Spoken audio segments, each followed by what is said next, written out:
Segunda-feira, 5 de junho de 2023.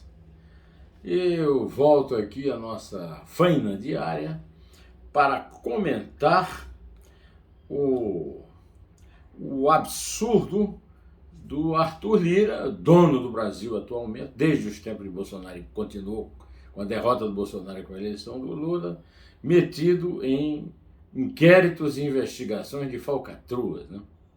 Nós vamos falar de uma delas, né? Além disso, eu vou conversar com você sobre o Bolsonaro abandonando o Ricardo Salles na eleição do município de São Paulo para apoiar o prefeito Ricardo Nunes.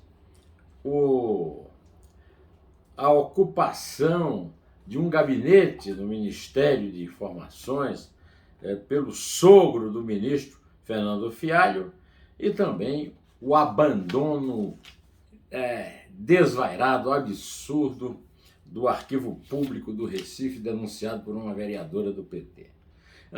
Antes de comentar, eu quero agradecer a sua presença, quero agradecer ao meu amigo Nando Moura, que mais uma vez pôs no ar uma edição do meu bate-boca com o ministro Marco Aurélio Mello, que tem rendido muitas visualizações e muitos aplausos. O Lira, Arthur Lira, o dono do Brasil, o chefão do Centrão, porque manda lá na Câmara, usou uma picape que a Polícia Federal suspeita de ter feito delivery de dinheiro desviado. O veículo foi emprestado por um policial investigado na na fraude do kit tecnológico, né? E aí o Arthur Lira, que não é besta, já se livrou do cara e já o demitiu.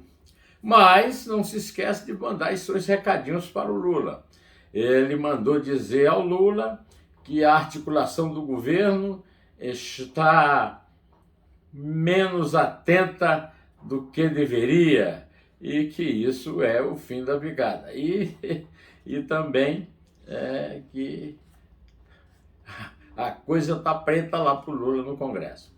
Bom, o Jair Bolsonaro avisou que não vai apoiar Ricardo Salles, o seu ministro de confiança do meio ambiente, para a disputa da sucessão do prefeito Ricardo Nunes. Vai apoiar o próprio Ricardo Nunes, que é do MDB, que é ligado ao vereador Milton Leite, e o Ricardo Salles, todo magoadinho, já saiu da disputa, porque sem o Bolsonaro ele não tem chance nenhuma de vencer o primeiro, que é o prefeito atual, e o outro, que é o Ricardo Boulos. Com o apoio do Bolsonaro, o Ricardo Nunes pode sonhar com uma sucessão, pode chamar de sua, né? O Guilherme Boulos, eu chamei de Ricardo, é tudo Ricardo, mas o Boulos é Guilherme, o filho do professor da Faculdade de Medicina da USP, né? Pois bem, meus amigos, na turma Problemas do Lula, sempre aponta em primeiro lugar o ministro das Comunicações, o deputado Juscelino Filho. O deputado Juscelino Filho, além de ter o nome do pai, também é muito fiel ao chefão político Fernando Fialho, que é seu sogro. O Fernando Fialho é dado como conselheiro informal do ministro e despacha, sem ter cargo nenhum no Ministério das Comunicações, lá no gabinete da pasta. Agora, um dos assuntos mais revoltantes, mais terríveis desse dia é a denúncia feita pela vereadora Liana Cirne, do PT, sobre o estado de depauperação total do Arquivo Público de Recife, de Pernambuco, em Recife, um dos mais importantes do Brasil, pondo em risco aquela frase de que um país sem passado é também um país sem futuro, né? A governadora Raquel Lira, filha de um político importante de Pernambuco, João Lira, lá ela não apenas deixou ao léu o arquivo, o prédio completamente abandonado, o acervo completamente invadido pelas águas da chuva, etc., como aproveitou para demitir todos os funcionários, inclusive um velhinho lá que não se sabia se era funcionário ou se era um arquivo lá do Arquivo Público do Recife. Dona Raquel, toma atento, minha filha. Pois é, por falar em mulher, vamos falar de uma bem-sucedida. A Bia Haddad levou 3 horas e 51 minutos para derrotar no torneio de Paris de Roland Garros, que consagrou o nosso Gustavo Kirchner, lá de Santa Catarina, o Guga, a espanhola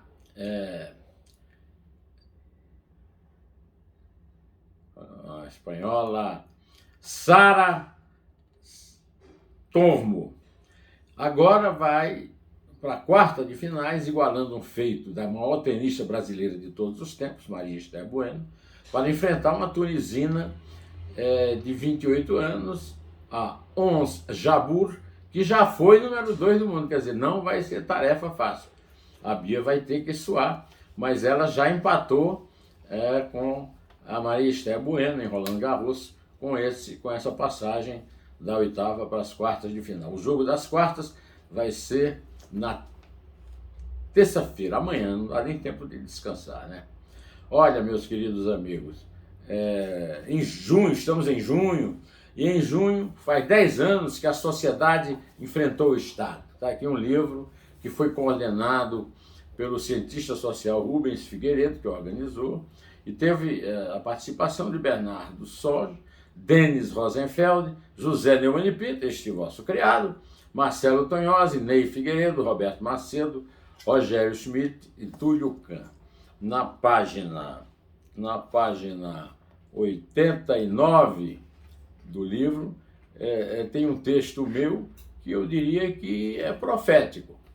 É o 7º texto da coletânea e diz o seguinte: a multidão poderosa virou plebe ignara e tudo ficou como dantes na República de Abrantes. Esse será o principal tema da minha entrevista da semana que vem com Aldo Rebelo, que foi ministro do Esporte, que foi ministro da Defesa, foi ministro de um monte de pasta e que agora está fundando o chamado Quinto Movimento. E ele vai nos falar bastidores desse caso aí, né? E para terminar, eu quero dizer para vocês que o Lula não quer mesmo deixar na mão as montadoras, né? O programa do carro popular acaba de integrar ao programa, né, os caminhões e os ônibus, segundo Haddad. Não ficou claro se continua tendo o carro chamado carro popular. Bom, eu deixo aqui para você um convite, porque esta semana nós temos uma entrevista do advogado Ives Gandra da Silva Martins, que considera o advogado do Lula, que na verdade era genro do advogado do Lula, que era o Roberto Teixeira, mas depois brigaram por questão de dinheiro. Uma filha ficou com o pai, a outra filha ficou com o marido, né? E ele, o Ives, acha que o Cristiano Zanin é um brilhante advogado, mas não basta ser um brilhante advogado para ser ministro. Ele diz que a obrigação legal da Constituição é ter saber notável saber, não é notório não, é notável, ou seja, muito título universitário. Esse Neumann Entrevista entrou no ar sábado e você pode assistir a qualquer momento ele dizendo isso. No domingo, eu fiz um 2 dedos de prosa com o Grapiúna. Grapiúna é o baiano que nasce em Ilhéus ou em Itabuna. O Grapiúna Ciro de Matos. Eu conheço de nome o Ciro de Matos desde a minha adolescência, porque eu trabalhava com o Grapiúna, Augusto Mário Ferreira, no Jornal do Brasil, que me apresentou outro Grapiúna, Jorge Medauá, e também fui muito amigo do Grapiúna Jorge Amado.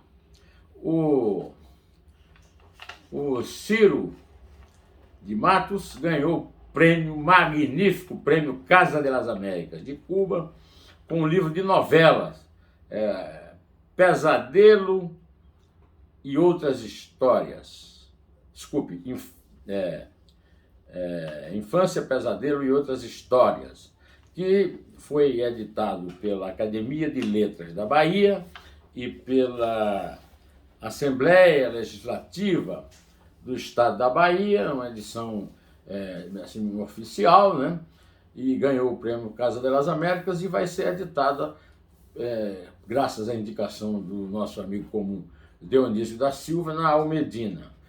Enquanto ele lança esse livro na Almedina, o Ciro de Matos também lançará um livro de poesia chamado Águas de Meu Rio, pela editora Ibis Libris, do Rio de Janeiro, da Tereza Cristina Mota da Veiga, que editou meu livro Antes de Atravessar. O livro está no prelo, está para ser lançado a qualquer momento, vai entrar nas livrarias, e o Ciro não brinca não, viu? 65 livros, 30 prêmios, que tal, hein? Dá para invejar, não dá não? Então, tem uma entrevista no Dois Dedos de Prosa que você vai gostar ao saber dessa verdadeira fortuna literária do Grapiúna. Aliás, Grapiúna, eu brinquei com ele no Dois Dedos de Prosa, disse que rima com o Iraúna, assim como Itabuna, onde ele nasceu. Então, com essas rimas todas, eu vou ficando por aqui, direto ao assunto. Em té!